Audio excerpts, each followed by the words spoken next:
இலங்கையினுடைய முன்னாள் ஜனாதிபதி ரணில் விக்ரமசிங்க அவர்கள் இம்மாதத்தினுடைய இறுதி பகுதியில் லண்டனில் வைத்து கைது செய்யப்பட போகிறார் என்று சொல்லி மிக முக்கியமான விடயம் ஒன்று வெளியாக இருக்குது.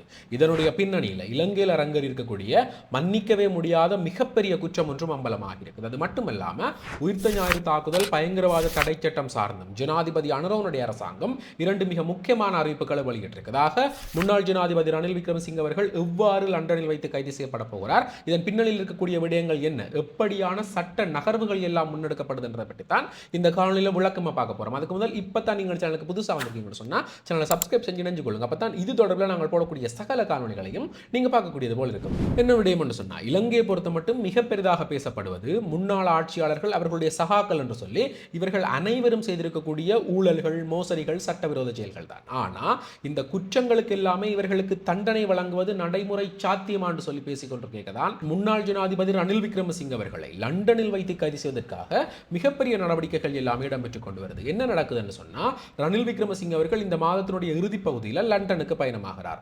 இந்த பயணத்தின் போதுதான் அவரை லண்டனில் வைத்து கைது செய்வதற்காக இரண்டு சர்வதேச மனித உரிமை அமைப்புகள் வந்து முயற்சி செய்து வருதாம். ஏன், என்ன காரணம் என்று சொன்னா, முன்னாள் ஜனாதிபதி ரணில் விக்ரமசிங்க அவர்கள் மனித குலத்துக்கு எதிரான மிகப்பெரிய சித்திரவதைகளில் ஈடுபட்டதாக இந்த அமைப்புகள் குற்றம் சாட்டி இருக்குது. இந்த விடயத்தை இலங்கையில் இருந்து வெளியாக இருக்கக்கூடிய ஆங்கில இணையதளம் ஒன்றும் மிக முக்கிய செய்தியாக பிரசுரிச்சிருக்குது. இது மட்டுமல்லாம இது சார்ந்த பல ஆதாரங்களையும் அந்த அமைப்புகள் சுட்டிக்காட்டியிருக்குது. என்னென்ன ஆதாரங்கள் முன்வைக்கப்பட்டிருக்குதுன்னு சொன்னா, இலங்கையினுடைய கொழும்பு பிரதேசத்துக்கு மிக அருகில் இருக்கக்கூடிய பிஜகம பகுதியில் இருக்கக்கூடிய பட்டலந்தை என்று சொல்கிற ஒரு தடுப்பு முகாம். இந்த தடுப்பு முகாம் 1989ஆம் ஆண்டு கால பகுதிகளில் ஜேவிபி கிளர்ச்சி நடைபெறும் போது இலங்கையினுடைய பல இளைஞர்களை இவர்கள் வந்து அரசாங்கத்துக்கு எதிரானவர்கள் என்று சொல்லியும் ஜேவிபி கட்சியோட தொடர்புடையவர்கள் என்று சொல்லி குற்றம் சாட்டி இந்த முகாமில் தடுத்து வைத்து விசாரித்து சித்திரவதை செய்து பலரை காணாமலாக்கி இருக்கிறார்கள். கிட்டத்தட்ட 3000 இளைஞர்கள் இந்த முகாமில் இருந்து காணாமல் போனதாகவும் இதற்கு எல்லாமே கட்டளைகள் வழங்கினது முன்னாள் ஜனாதிபதி ரணில் விக்ரமசிங்க தான் என்று சொல்லி இந்த அமைப்புகள் குற்றம் சாட்டி இருக்குது. ஆனா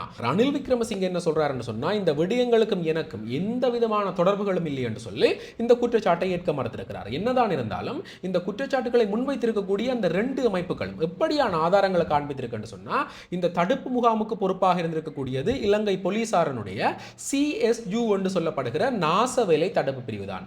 இந்த தடுப்பு பிரிவினுடைய அதிகாரியாக இருந்திருக்கக்கூடியவர் தான் டக்ளஸ் பீரிஸ். இவர் இப்ப சாட்சியாக மாறி இருக்கிறார். இவர் என்ன சொல்றார் என்று சொன்னா, இந்த சித்திரவதைகளுக்கும் காணாமலாக்கப்படுறதுக்கும் முன்னாள் ஜனாதிபதி ரணில் விக்ரமசிங்க தான் வெளிப்படையான உத்தரவுகளை தந்ததாகவும் அவர்தான் கட்டளைகளை பிறப்பித்ததாகவும் இவர் சாட்சியம் வழங்கியிருக்கிறார். ஆக இந்த ஆதாரங்கள் மட்டும் இல்லாது அங்கிருந்து வெளியாகி இருக்கக்கூடியவர்கள் உயிரோட தப்பித்திருக்கக்கூடியவர்கள் என்று சொல்லி அவர்கள் அனைவரும் வழங்கிய ஆதாரங்கள் எங்கள்கிட்ட இருக்குன்னு சொல்லி அந்த இரண்டு சர்வதேச மனித உரிமை அமைப்புகளும் குற்றம் சாட்டியிருக்கிறதாக. அப்படி என்னதான் ஆதாரங்களை முன்வைத்தாலும் ஒரு நாட்டினுடைய முன்னாள் ஜனாதிபதியை இன்னும் ஒரு நாட்டில் வைத்து கைது செய்ய முடியுமா என்கின்ற ஒரு மிகப்பெரிய கேள்வி இருக்குது. இந்த கேள்விக்கான பதில் முடியும். அதாவது சகல நாடுகளாலையும் முடியாது, பிரித்தானியா போன்ற ஒரு சில நாடுகளால முடியும். எப்படி என்று சொன்னா, மனித குலத்துக்கு எதிரான மிகப்பெரிய குற்றம் என்று சொல்லி கருதப்படுகிற இந்த சித்திரவதை குற்றத்தில் யார் எப்ப எங்க ஈடுபட்டிருந்தாலும் பிரித்தானியாவில் வைத்து கைது செய்ய முடியும். அங்க இருக்கக்கூடிய உலகளாவிய அதிகார வரம்பு சட்டத்தின் மூலம் அவர்களை கைது செய்யலாம். ஏற்கனவே சர்வாதிகாரி என அழைக்கப்பட்ட அகஸ்ட்ரோ பினோசோ மேலையும் உலகளாவிய அதிகார வரம்பு சட்டம் பயன்படுத்தப்பட்டது. 1998ஆம் ஆண்டு லண்டனில் வைத்து இவர் கைது செய்யப்பட்டவர். இப்ப அதே சட்டம் தான் முன்னாள் ஜனாதிபதி ரணில் விக்ரமசிங்க மேலையும் பயன்படுத்தப்படும் என்று சொல்லி இந்த அமைப்புகள் எச்சரித்திருக்குது. ஆக இந்த பயணங்கள் எப்படி இருக்க போது, இந்த பயணத்தை ரணில் விக்ரமசிங்க மேற்கொள்வாரா, மேற்கொண்டிருந்தாலும் கைது செய்யப்படுவாரா என்று சொல்லி இப்ப பலதரப்பட்ட விவாதங்கள் இடம்பெற்றுக் கொண்டு வருது. மேற்குலகின் செல்லப்பிள்ளை என்று சொல்லி அறியப்படுகிற முன்னாள் ஜனாதிபதி ரணில் விக்ரமசிங்க இதை எவ்வாறு எதிர்கொள்ள போறார் என்று சொல்லி பொறுத்திருந்துதான் பார்க்கணும். அதே போலதான் இன்றைக்கு வெளியாக இருக்கக்கூடிய மிக முக்கியமான விடயம் பயங்கரவாத தடை சட்டம் நீக்கம். இலங்கையிலிருந்து வெளியாக இருக்கக்கூடிய பல இணையதளங்கள், பல செய்தித்தாள்கள் எல்லாமே பயங்கரவாத தடை சட்டம் நீக்கம் இதைத்தான் கட்டமுட்ட செய்திகள் ஆக்கியிருக்குது. ஆனா இதற்கு பின்னணியில இன்னும் ஒரு விடயம் இருக்குது. என்ன நடைபெற்றிருக்கா, இலங்கையினுடைய நீதியமைச்சர் ஹர்ஷன நாணயக்கார வெறுமனவே பயங்கரவாத தடை சட்டம் நீக்கப்படும் என்று சொல்லி மட்டும் சொல்லல, அவர் இன்னும் ஒரு விடயத்தையும் சேர்த்திருக்கிறார்.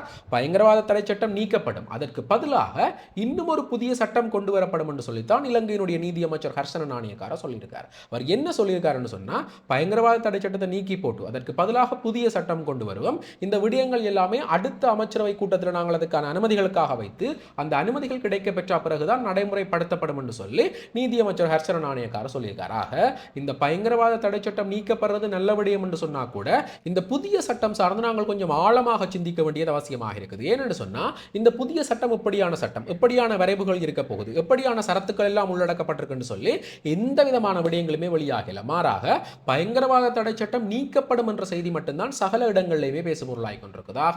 இந்த புதிய சட்டம் மக்கள் மத்தியில் இப்படியான தாக்கங்களை ஏற்படுத்த போகுது என்று சொல்லி நாங்கள் பொறுத்திருந்து தான் பார்க்கணும். அதே போலதான் இன்றைக்கு வெளியாக இருக்கக்கூடிய மிக முக்கியமான விடயம் முன்னாள் ஜனாதிபதிகள் 3 பேருடைய, அதாவது மஹிந்த ராஜபக்ச, மைத்ரிபால சிறிசேன, சந்திரிகா குமாரதுங்க இவர்கள் தங்கி இருக்கக்கூடிய அரச வீடுகள் சம்பந்தமாக இந்த 3 அரச வீடுகளுக்கும் சேர்த்து மாத வாடகையாக 75 லட்சம் ரூபாய்கள் முடியுதாம். அதாவது முன்னாள் ஜனாதிபதி மஹிந்த ராஜபக்ச தங்கி இருக்கக்கூடிய வீட்டினுடைய மாத வாடகையாக 4.6 மில்லியன் ரூபாய் மதிப்பிடப்பட்டிருக்காம். அதே போல சந்திரிகா குமாரதுங்கனுடைய வீட்டு வாடகையாக 2 மில்லியன் ரூபாயும், மைத்ரிபால சிறிசேனனுடைய வீட்டு வாடகையாக மாதம் 9 லட்சம் ரூபாயும் அறவிடப்படுதாம். ரணில் விக்ரமசிங்க மட்டும் இந்த வீடுகள் எதுவுமே எனக்கு வேண்டாம் என்று சொல்லியிருக்கார். இது சார்ந்து ஜனாதிபதி அனுரகுமார திசாநாயக்கா ரணில் விக்ரமசிங்கவுக்கு பாராட்டுகளையும் தெரிவித்திருக்கார். அதே போல முன்னாள் ஜனாதிபதி கோட்டாபய ராஜபக்சவும் அரசாங்கத்துடைய முன்னாள் முதல் பெண்மணி ஹேமா பிரேமதாசவும் அவர்களுடைய அரச இல்லங்களை மீளவும் அரசாங்கத்துக்கு ஒப்படைத்திருக்கிறார்கள்.